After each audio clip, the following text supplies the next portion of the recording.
Good afternoon, everyone, and welcome to Legal Lunches. I'm Nick Martinelli. I'm the program manager for the Family Business Program here at Connecticut Center for Entrepreneurship and Innovation. Hinckley Allen is the sponsor of our Legal Lunches series, and attorney Lisa Zaccardelli will be leading our presentation today. Lisa practices in all areas of civil litigation with a concentration on employment law litigation and commercial matters.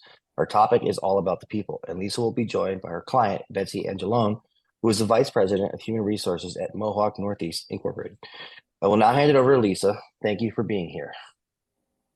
Thanks so much, Nick. I appreciate that, and welcome everyone. And I want to welcome and thank very much Betsy Angelone for being here with us today. It's great to have such a wonderful client and someone to work with. And so today we're going to talk about, as we said, all about the people and sort of really get into the intricacies and nuances that govern the relationships between the employer and employees and how to navigate them, and in particular just to really be talking about and thinking about areas where there may be some risk or some concerns. I mean, ultimately what the goal in the work environment that you may have as an employer is to have a collaborative and collegial work environment, but things come up and issues arise. And in order to really have sort of those best practices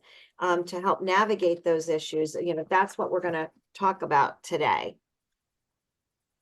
So I thought that we would start with sort of a primer and talk a little bit about what constitutes an employment relationship. And again, from a very basic definition, the employer relationship is between an employee who is you pay taxes on and you make payroll contributions for, and you as the employer. And the focus in terms of what defines an employment relationship is, how is the job defined? Is there a written job description? Is there a written offer letter that describes the position, salary, and benefits? Does it have that requisite at-will language?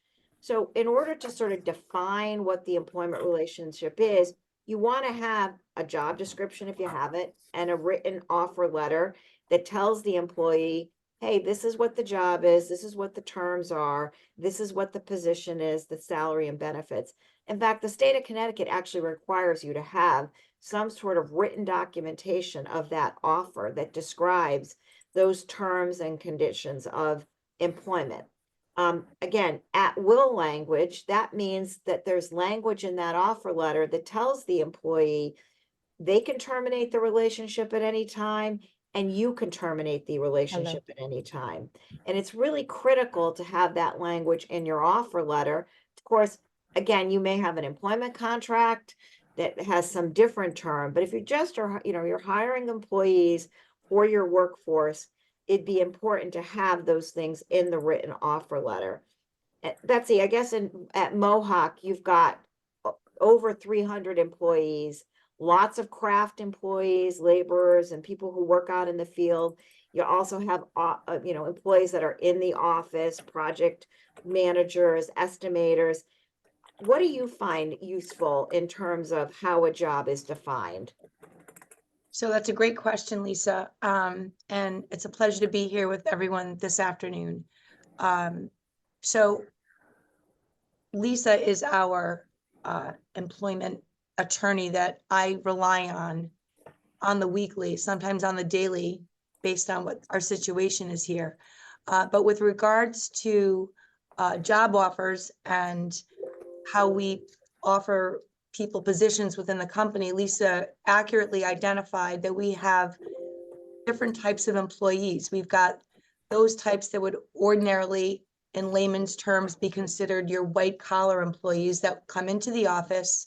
Our project managers, estimators, administrative support, people that work for us in accounting, accounts payable. Those individuals, when they are offered a position, are offered the position in an offer letter, which does have that at will language that Lisa so beautifully pointed out, we lacked when I was initially sending out offer letters. And for those employees that are your laborer type, so we're a construction company, and we are a heavy civil highway construction company. We also have a marine division. So we've got individuals in the field. We've got laborers, we've got craft workers, we've got tugboat captains, we've got folks that run the fab shop. So the people that we would consider laborers are not given an offer letter per se. However, I personally sit down with every single person that is hired by Mohawk, and I review the benefits package. We talk about time off. We talk about all the required topics that need to be covered for all individuals. That information is outlined specifically with those people that would be considered office staff, supervisors, those types of people get an offer letter. Those are typically your salaried, non-exempt employees. So That's great, right. Betsy. And I think that's great that you, as you said, you sit down with these individuals and you walk through. And I just think that's really a great practice. Now, not depending on the size of the organization, but you may or may not be able to do that. But it is a great practice because it really just sets that table for the employee who knows, okay, I know I can go to Betsy. I know I can, if I have a question, there's somewhere I can go to get additional information at the company. The company is not a closed book. They're telling us these are the things that you're going to get as employees. And I think that's really a great practice, along with the written documentation, the offer letter, and having all of that in there. So that's like a really important way to do it. Can I jump in really quick? Yeah. And I know I said I would not talk unless you cued me, but I think to your point, I'm breaking my own rule. Especially when it comes to benefits, you guys, and this is where it becomes really, really, really important. Oftentimes, what I've seen in my experience in the past 10 years of sitting in the seat is that the person that I'm having the conversation with about the benefits isn't necessarily the person that in the family is going to administer the benefits or take the kids to the dentist or the doctor or needs to understand how life insurance works. So in addition to having that one-on-one conversation about our very specific benefits, I also avail myself to the significant others in that person's life that will probably need to have an even deeper understanding. How does the Anthem card work? What do my dental benefits, what does it cover? What's primary care? What's like all of those things in this day and age? And I spend a ton of money on benefits for our employees. And my position is, if we're going to spend that much money to take care of our employees, because it's so hard to get people to come to work, they better really understand how the platform works, and the people that they live with need to understand how the platform works. So I'm just reiterating what you said, but it's become so much more than just we have health, we have dental, we have vision, we have short-term disability, we have Canadian. It's not like this laundry list of checking the box, because people are investigating the total employment package, and that includes what your benefit platform looks like. That's a great point, Betsy. Especially in this really highly competitive work environment where you're trying to attract and retrain and retain the best talent. So one thing I forgot to mention at the beginning, if you have questions, you can put them in the chat, and we'll definitely try to get them. We're going to get to them either, as I see them pop up or at the end of the program. But it's, this is an opportunity to ask questions. We're happy to the best we can to try to answer them.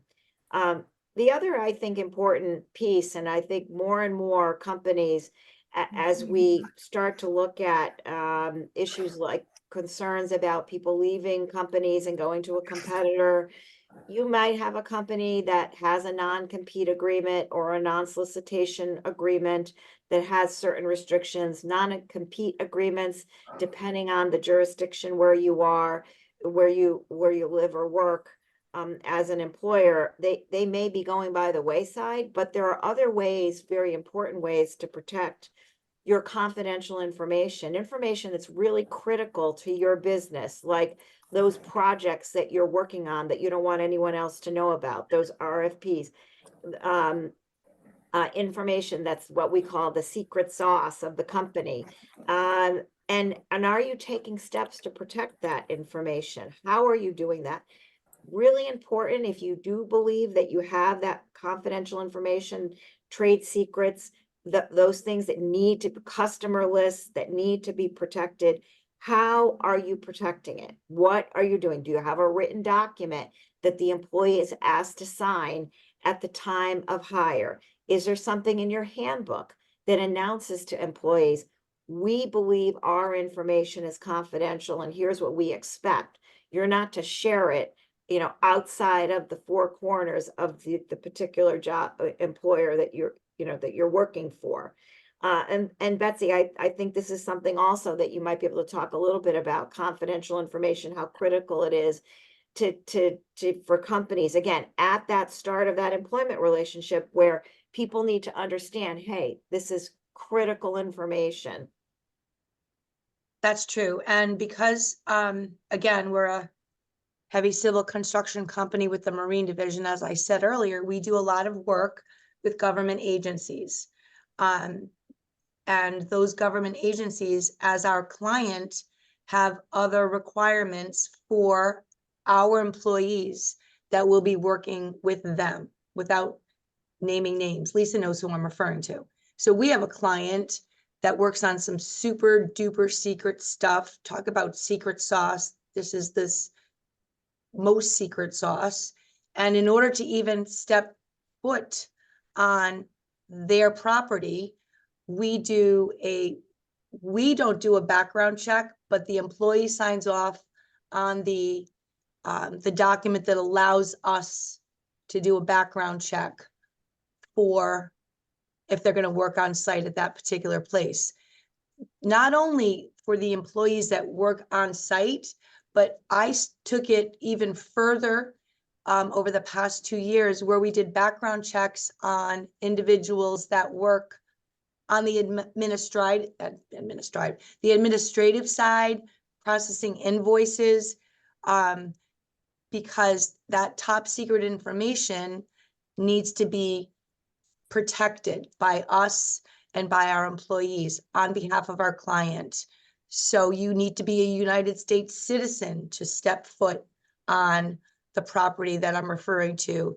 I require that if you're going to work for Mohawk Northeast, you have to be a US citizen.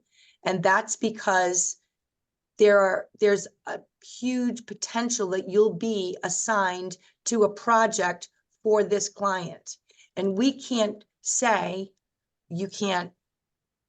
don't walk past that person's office or that desk, because you might see something that you're not supposed to see as a non-US citizen. So we've had to take those protective steps, even down to our cleaning company, right? So we have our cleaning company do background checks on their employees and require that those employees are US citizens, just on the off chance that we are audited by our client to make sure that we are crossing those T's and dotting those I's. And so that's a really concrete example, and many employers, will have documents, either they're doing background checks or they have agreements that the individual who comes to be employed signs a document that acknowledges the fact that there is confidential information that they're going to have access to. And that's an important step to protect the business, because if I'm trying to defend the company, if I'm trying to bring a possible cause of action against someone who left with a boatload of documents, and there's nothing there that shows the company, says that the company thought that they were confidential, that they took steps to protect them, that's a problem. I have a problem trying to bring that claim. So it's really critical to reinforce that issue. The other thing, Betsy's already talked a little bit about background checks. Background checks, again, it's a cost. There's a process to do a background check. You have to comply with the Fair Credit Reporting Act. There's forms that have to be completed. There's notification that has to be provided. But there are certain entities that you need to do background checks. Certainly things like banking, retail, certain construction companies that deal with highly sensitive or involved with highly sensitive clients. But there's lots of other companies that do background checks. Again, it's a cost benefit analysis, but it's certainly something that, you can, something in Connecticut, you have something called the ban the box legislation, which precludes you from asking on an employment application, the first time you ever meet with someone, have you been convicted of a felony? But you can have a background check. You can do a background check. And get that information from a background check and then ask the employee about that question. Or potentially something comes up on the background check that you say, well, that's a problem.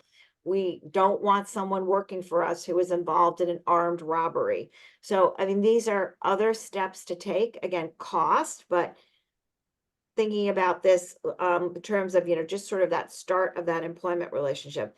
The other is sort of significant piece of information, and again, starting with the employment relationship, is drug testing. Many companies still in the state of Connecticut do drug testing, including drug testing for marijuana. Of course, there is, you have to be concerned about how you're handling someone who has tested positive for marijuana, especially if they present with a medical marijuana card.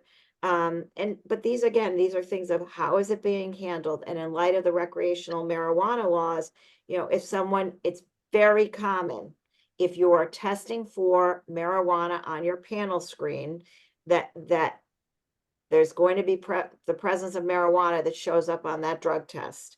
And drug testing is done post-offer, pre-employment.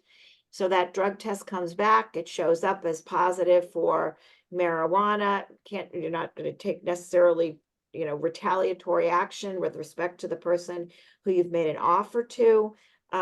Betsy, I know you also deal with drug testing, I believe. I do. And in do. the construction industry, there are exemptions, right, for certain construction contractors, but I'm sure this comes up pretty frequently, I would guess, in your work environment. It does. And we're a federal contractor, and the federal laws trump Connecticut state laws. So, a couple things. We have zero tolerance for drug use or alcohol use on site here at Mohawk. And we do, as Lisa stated, do a pre-employment drug test and physical. And I do the pre-employment drug test and physical for everybody. That means whether you're an estimator or one of the new ladies I just hired for accounts payable, everybody has a pre-employment drug test. And if you're a laborer, it's a pre-employment drug test plus a physical.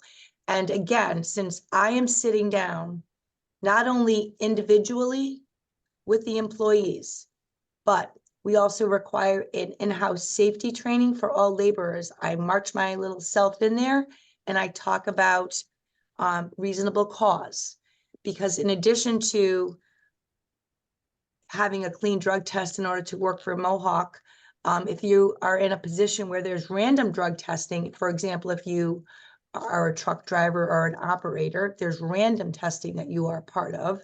But if there's reasonable cause, we can require on site, on the spot, that you go for drug testing. And I am clear as day about this. And I've got a medical marijuana card, or I got a weed card, or I'm going to be fine. I've said this to Lisa. If you have a medical marijuana card, you can't work here because we are a federal contractor. Period. End of story. And people understand that. But where I have found and we say this all the time, and I say this to people, there's marijuana and weed in everything, right? Everything. So this is a true statement. This is a fact that last year I had 3 employees that swore in a stack of Bibles, cross my heart and hope to die, stick needle in my eye, I'm definitely going to pass that drug test. And guess what? Oh no, I had weed gummies at the guys golf weekend last weekend and it's still in my system. That happens. So I've been vigilant with my discussions. Guys, 0 tolerance. That means you can't eat weed gummies and then have a drug test in Mohawk. It's going to come up positive. You cannot work here. I've had people, you know, especially the younger kids that are 24, 25 years, crying. My dad's going to kill me. I thought I was going to get this job. And I'm like, I don't know how much more clear I could say about we're a federal contractor, 0 tolerance. So it's something that's near and dear to my heart because for lots of reasons, but it's something that we don't tolerate, but we discuss. And that's also really, you know, another really important point. And what I will say is, you know, that you are in a situation because you are a federal contractor and 0 tolerance, but the laws do, you know, in terms of medical marijuana cards, you know, applicants or employees who present with that, you know, during the employment period, you know, unless it would be, you know, someone says, well, I have a medical marijuana card, unless it would be an undue hardship, which essentially that's what Betsy's saying.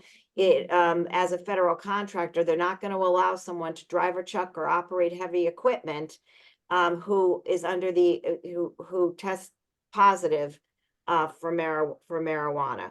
But if I work at a bank and I test positive for marijuana and someone says, well, I have a medical marijuana card, that's why, and they present that medical marijuana card, then the organization has to try to accommodate that. Well, how do they do that? Well, they say you can't be under the influence of drugs or alcohol while you're working.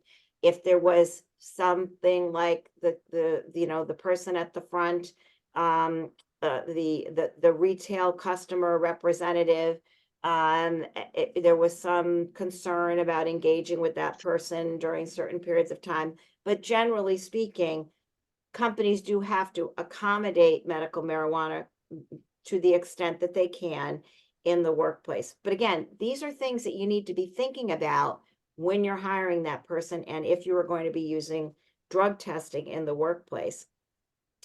Another sort of key issue to be thinking about is the you know, where are your employees working? You could have employees in Massachusetts, Rhode Island, Connecticut. You might have a remote worker. You might have an employee who works in Florida or California, God forbid, and you've got to comply with the labor and hour laws in those states. Are you thinking about that? Okay. And what are the requirements? Because if an employee is working remotely in another state and they're performing work in that other state, you likely have to pay payroll contributions, payroll taxes in that other state, and you may have to pay for things like paid family leave in that state, be making contributions. You may have to comply with the sick leave laws in that state. So again, these are sort of things that you need to be thinking about in the when you are hiring employees. Now, once the employee is hired, again, is there a written job description? And I tell lots of employers, I was at a client's yesterday where we were doing training and we focused a lot on the job description. Why do we focus on the job description? Well, the reason we focus on the job description is it describes what the essential functions of the job are. So in the case with Betsy, and you know, there's a particular labor position that one of the functions of that job is being able to lift 50 pounds. That's an essential function of the job. And if someone comes and says, I can't lift 50 pounds, well, that, you know, then that person can't perform that job position. And the written job description has one, it describes what the essential functions are. Two, it helps you determine, is this person exempt or non-exempt for purposes of compensation, meaning are they exempt from overtime rules or are they non-exempt where you have to pay overtime? And is being in the office considered an essential function of the job? So too many times I've had employers who say, well, this person isn't coming into work. They want remote work. They want to work remotely as a reasonable accommodation because they have a medical condition that says they can't come into the office. And I say, well, what does the job description say? What does your job description make it an essential function of the job that they need to be in the office and why they would need to be in the office? So job descriptions are really key. I'm sure, Betsy, you can talk about it in terms of how you have physical requirements of the job. I'm sure that comes up quite frequently. It does. And again, if you're talking about a labor position, let's go back to what I said earlier about pre-employment drug test and physical, right? So in that physical, we've hired a third-party medical facility across the state that does our physical testing to make sure that our employees can, in fact, lift 50 pounds. When they're in that in-house safety training, we do respirator fit tests, right? So if someone's going to be with if they're going to be jackhammering or if they're going to be welding and there's a potential of harmful fumes coming at, like, we make sure that those things happen. And that's part of the job description. If you're hired as a laborer, here's a list of things that you're probably going to be doing. And what ends up happening is you'll get someone that thinks they can do that kind of work. They get out there and they're like, this is not for me. I cannot lift 50 pounds over my head and jackhammer a bridge. So we find that. And then if there are people that are hard workers, we will accommodate them in a different role at a different job site in a different position so that we can try to accommodate, that stuff. People that are working in the office, part of the job descriptions is that you have to work collaboratively. And we don't have remote positions here at Mohawk. We like our employees to be in the office. It's very difficult for collaboration to occur on project management or estimating because we rely on the knowledge and expertise of all of our teams to come together and say, oh, you know what, didn't we do this 5 years ago with that bridge? That candid, open conversation that makes us a really, visionary company to work for occurs only because people are in the office. It's, you got your cell phone, you got your Zoom meetings. It's really difficult. We, as a company, go on Zoom meetings all the time with the Connecticut Department of Transportation or the Army Corps of Engineers or our clients, but our people, in the job description, it says this is an office position and you can work your hours. Maybe you work 7 to 4, maybe you work 9 to 6. That's fine. But it's really important that you give that definition because listen, COVID changed the way people look at working, and we can't work well if you're not in the office because we need you to be here, because we need your ideas. I need to get up off my seat and go into the next office and talk to Holly about some accounting principle, or I need to get up and talk to Michelle because I got a guy on the phone that didn't get paid the right way. So I need to talk to my payroll lady right now because I got a guy that needs to get paid. So that we've seen that happen. We saw pushback with COVID, after COVID, but we just wore masks and came to work. So, but the job description becomes really important, especially for a company like us. Remember, we're non-union. So we're not, everybody learns how to do everything if we're talking about field guys. That's why it's a really cool place to work, right? We have a lot of women that work here that are given an opportunity to work in a non-traditional field. So, and I'm just using women as an example because we have more women laborers than any company our size, I think, in New England. But they learn to do different things. So the job description is you could do this or this or this or this. You'll have the opportunity to try this, but this is the scope of work that we do. So having that candid conversation and have people think about the physical requirements of construction for the laborers at least is a big deal. It's a very big deal.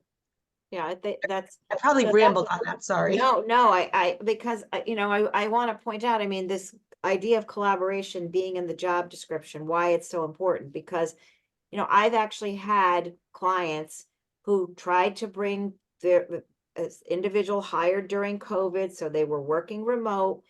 A very critical component of the job was working collaboratively in the office. When they had people come back into the office, the individual said, I don't want to come back into the office. I can't. She said she had a disabling condition that precluded her from being able to be too close to people without getting into too many details. Sure. And she had a doctor who said, like, psychologically, it was complicated. It made it very difficult for her to work in an office setting. And we said, well, we will put you in your own cubicle so you can be separate and apart. That wasn't good enough for her. And what did we go back to? We went back to the work environment needed to be collaborative. She was someone who had authority to write checks. We didn't need someone with authority to write checks working from home. There Right. was, again, it was a small, you know, 15 or 20 people in the office that all needed to work together to get things done. And ultimately, she didn't stay. But it goes back to that job description. What did that job description say? So the collaborative point, do your job descriptions talk about that? Because if you're going to go back and say to the employee, yeah, we can't make that accommodation for you to work remotely, because being in the office is an essential function. Again, you've got to be able to back it up, but then there's lots of nuances to this, but collaboration, making sure that it's understood and expected. Performance management tools. Do you use performance management tools to provide feedback to the employee on performance? So I very much try to explain to employers that performance management tools, evaluations, 360 reviews, performance improvement plans, those are tools to coach employees on performance and try to coach up performance. It's to get the employee to be at a particular performance level of what the company expects. And if you're not providing some form of regular evaluation, either through a written performance tool, which I do think is important and critical, or even a one-on-one verbal coaching tool that's followed up with some form of email communication. But having performance management tools is important and should be something that your company has or is looking to implement. And are those performance expectations for the position being consistently applied? So I drum this, I tell Betsy this all the time. You can't treat, and she knows this, but it's consistency. You know, are you telling one employee, well, I don't really need you to come in every day. You know, it's okay if you're absent for whatever, you're not a medical reason. Let's just say you're late on time, you're not on time. And then you tell an older person who is not on time. Well, I'm sorry, you're going to discipline that person. Well, that's a discrepancy. You can't, you're treating two people, one who is in a protected class, differently. And so consistency of performance is critical, and reduces risk, but it's also making sure the employee understands what's expected of them. Betsy, I don't know if you have any comment on that, but. So feedback is critically important for everybody. And Lisa, you've assisted me on a number of occasions with the appropriate wording for writing somebody up, or a verbal warning, or a documented verbal warning, which is like a written warning. So you've assisted us with that. And the most important piece of that whole narrative is that I truly believe in my heart that people want to come to work and do a good job. If you provide them with a fair wage and awesome benefits, people want to come to work. The consistency piece is really, really, really important. And what I have seen in my experience here is that the younger employees that are coming in, right? Like they're my son's age, 30-ish. Those employees are the ones that are looking for, I want to work 3 days in the office and 2 days at home, because that's what they grew up with. They grew up with that flexibility. I'm an old lady, so I'm used to working 6 days a week from 7 in the morning until 7 at night, and I live for my job. But that notion is eroded by, and it's okay that it's eroded. People have work-life balance, right? That's fair and that's real. But I see that it's tough to be consistent.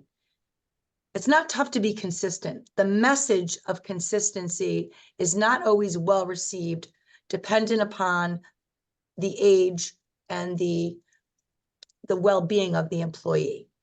And I don't know that probably came out all wrong, but here's the way to say it. I'm a person that was raised on, we live to work. We live to work. Our kids and the kids that are younger, they're like, no. No, I work to live. I want a really fun, full life. And my life isn't all about my job. It's I work so that I can have a really cool, fun life. And that balancing that with an older leadership team that doesn't understand all that is, Lisa knows this. It's challenging at times, right, Lisa? It's very challenging. I probably just buried myself. But you know what I'm saying? But giving feedback, you have to give feedback consistently. And I've been here for 10 years, and I've tried really hard to make sure that we are providing people with the opportunity to get better, to know what they're doing that isn't always as highly regarded as they think it is. And I'm going to just stop talking. No, and that's the concept of coaching up and getting people's performance. So, and it's not easy.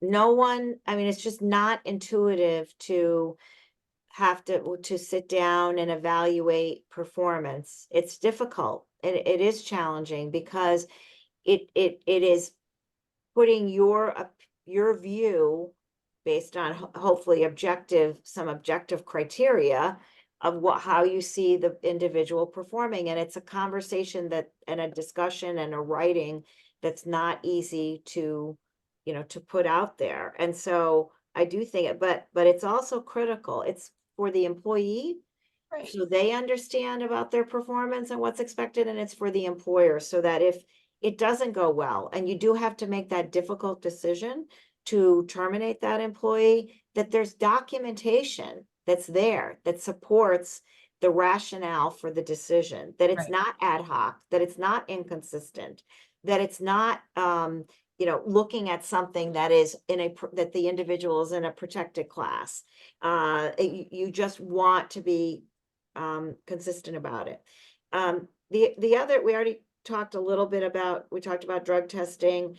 I do want to point out about training. Training is an investment. It can be a cost.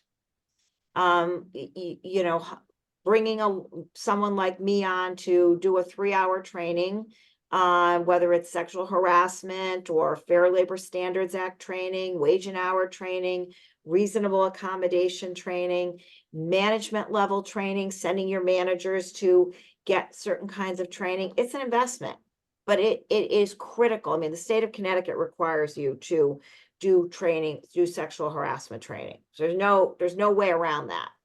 But And that's for employers as small as 3 or more employees. So you have to do sexual harassment training. You have to do it within 6 months of a hire. Of that individual's hire.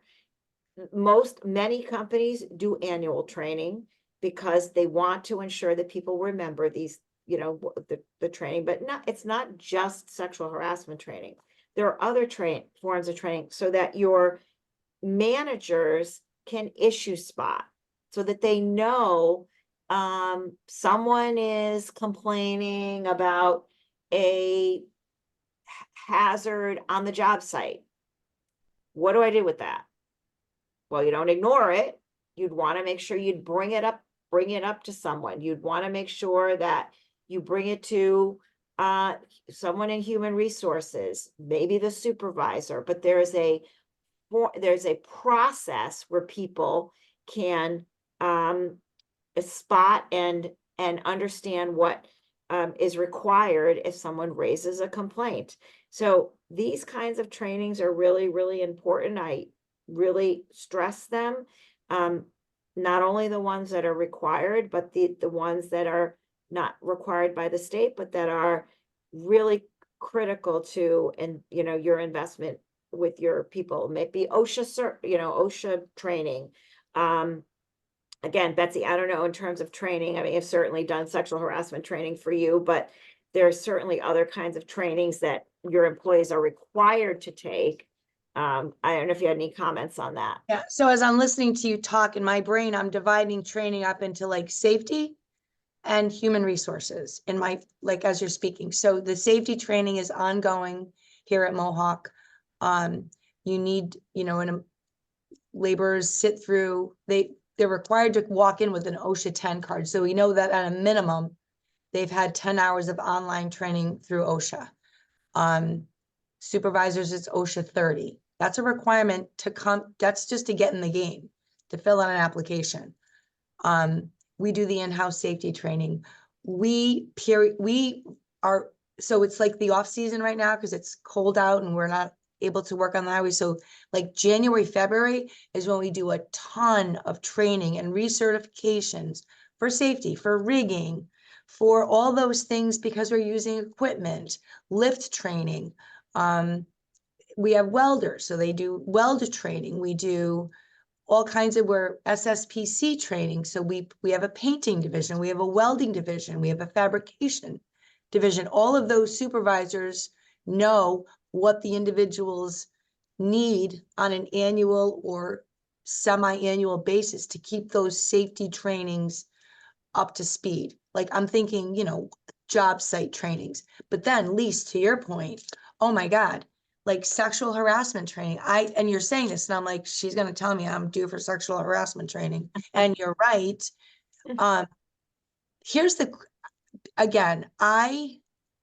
When I sit down and I do a new employee orientation, which I do with everybody from the guy that chips to the guy that's going to build a bridge and going to draw stuff. That last page, are you in a protected class? And I look everyone in the eye and I talk about zero tolerance on any kind of harassment. And Lisa, you've seen me do this. I'm little, but I'm fierce. And we have zero tolerance for sexual harassment of any kind. And I say it the same way that I say it to men, as I do to women, as I do to anybody. We're an equal opportunity employer. I'm the affirmative action officer. I take that stuff wicked seriously. But those trainings, what I found are they want to take those they want to sit through sexual harassment training. They don't mind it. They want to, you saw the banter when we did the training at the restaurant. I mean, They had questions. They don't even know what they don't know is sexual harassment, right? And the rules are changing all the time. And I'll go back to what I said earlier. I think people wake up in the morning, they want to do a good job and they don't want to do bad things. They want to be compliant for the most part. Or at least I like to believe that the people that I try to hire are. But those trainings, safety trainings happen all year round. We got people in and out all day long, laborers that come in, pop in. Hey, the right way to wear a hard hat. we're also doing trainings. I started last year. It's not really training, but I hired a nutritionist to go out to the job sites and to the main offices and talk about healthy eating habits, because I want people to get the benefit of, why would I eat an orange instead of a bag of chips, obviously. So I've tried to bring cool different ways of different kinds of training to the job sites, so that the add value for working for Mohawk is I care. I want you to get better, and I want you to feel good when you work here. So training and getting better and learning as much as you can so that you don't get hurt and you don't get in trouble is really important. That's all I have on that. No, I think, again, so this is the kind of thing that we like to talk about, right? So you just made my point about the critical nature of training. And I think too many times it goes by the wayside. It's something that people don't think about. And again, it's not just the what's required training. It's making sure your managers really understand what the expectations are for them, because they're out there they're there to manage the employees, and they are the ones who are able to give information to the people who own the company, who are the executives in the company, whatever this structure is. And so if the managers don't understand what the expectations are, and don't know what the rules are, and don't know what the laws are, and have an understanding, then how but it still could get imputed to the employer, owner, executive, because the manager is expected to know. And too bad job on employer that doesn't do the training. Okay, so last kind of point, a couple points, and then, again, if you have questions, please put them in the chat, or, let us know. Just to kind of finish up here, again, another key point is there an employee handbook? Do you have a policies and procedures? How do employees understand what policies are in place? Does that employee handbook talk about time off, sick time, vacation time, expenses, safety? Do you have a separate safety handbook and series of protocols? But how do the employees understand and know what the policies are that are in place at the company? Again, as it relates to employees who are there, investigations. So someone goes to Betsy and says, I was harassed on the job, on the work site, and Betsy says, oh, okay, sorry, I can't help you. Well, that's a problem. How are investigations being handled? Do you have a way to process complaints when they get to you? Do you understand that it's not just someone saying, I have a formal complaint, but hey, Betsy, I'm really feeling kind of uncomfortable. This guy is hitting on me on the work site, but I don't want to do anything. Well, that's a complaint. And what are you taking steps to investigate those workplace complaints? Why do you want to do that? One, provides protection for the employer, but two, it's to get at the problem, to understand what the issue is. And this is Betsy, again, I know there's lots of investigations that you've had to do either at the site themselves, or people coming into the office, or you taking statements. I know you think investigations are an important part of that. I do. Employer relationship. I do. And I've, with your help, led many investigations, not many, but enough that I can, name them off the top of my head. And I think the most important piece of an investigation is that you have an individual or a population of individuals who want to be heard, right? I have a complaint. The last thing on earth that I would ever do is shut that down. Because I am, as I've said, and I am all about inclusivity and diversity. And you know, the issues that have come up have been complaints from women. Not a lot. Or that I'm being treated unfairly because, you know, I'm not friends with so-and-so. Or language issues. We have a large number of employees that work for us that English is not their first language. So it is our responsibility to make sure that people are treated equally. And, you know, I say this, you know, I have a quote that I say, and I say it to not just everyone I work for, but people in my circle, my life. And I say that we teach people how to treat us.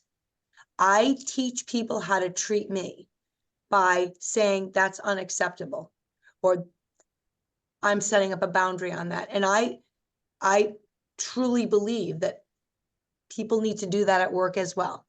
You can't treat me poorly, but my response is I have a voice and I'm gonna bring it to the leadership's, you know, attention. And I say that to everybody. We teach people how to treat us. I can tell you this, nobody treats me poorly because I don't let them. Because I have no problem being direct and cutting them off. And I try to inspire people that work for this company to feel that way. Now that doesn't always work.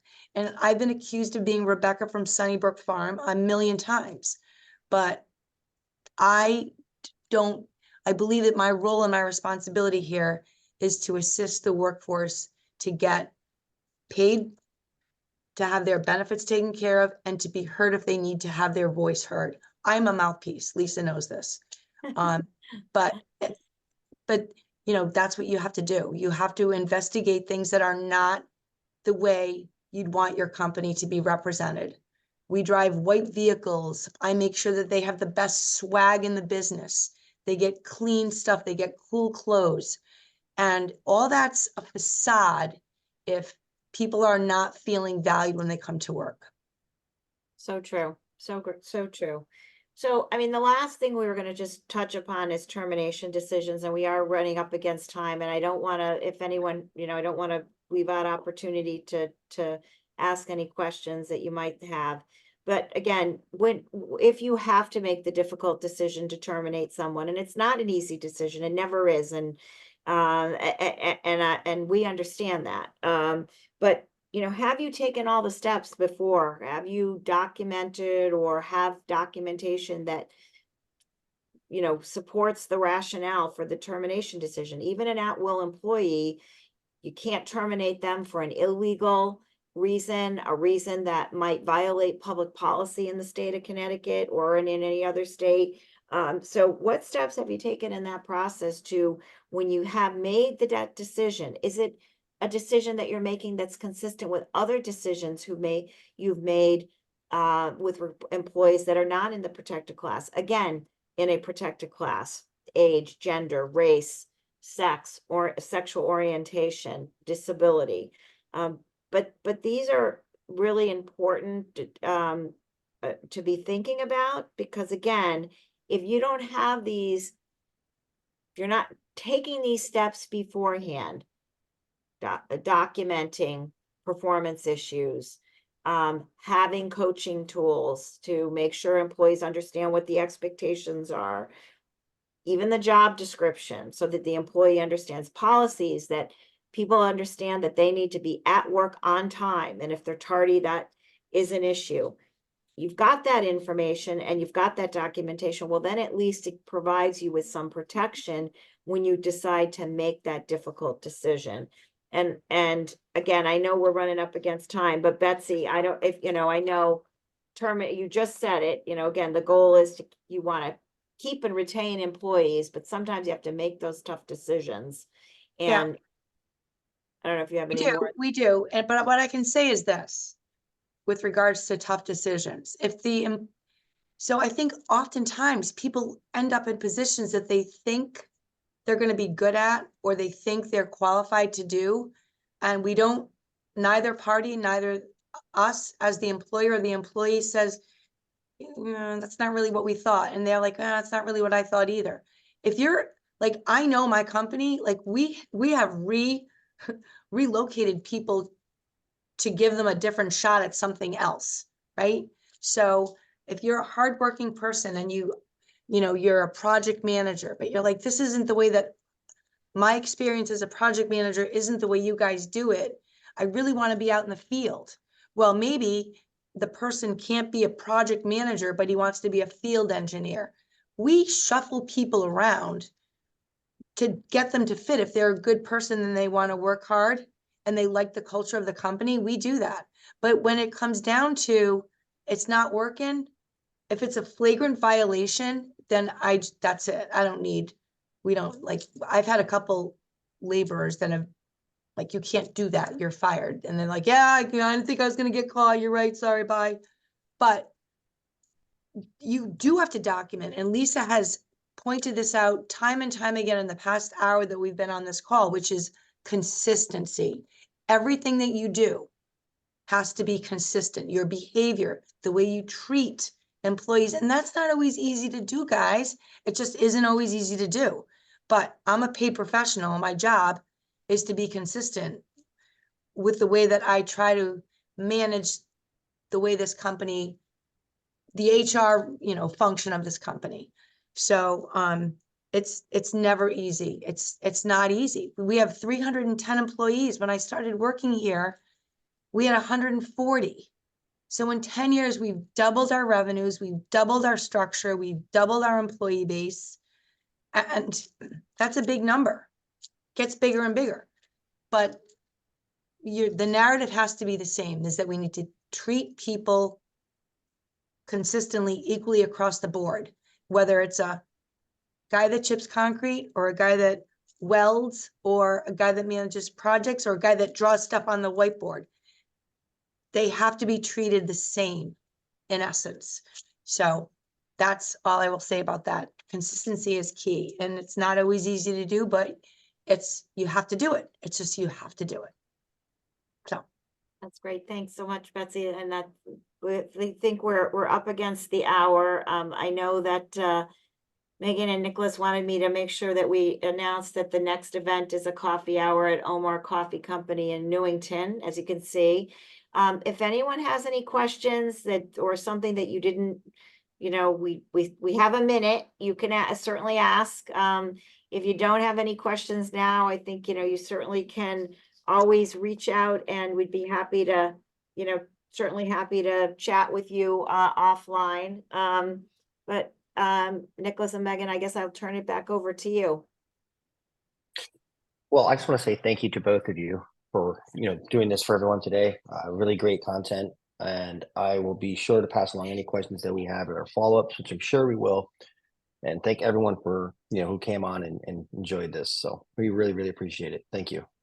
Thank you. It's Thank you great. so much. Thank you, Betsy. Thanks. Bye-bye. Bye, Have a guys. good day, guys. Bye-bye.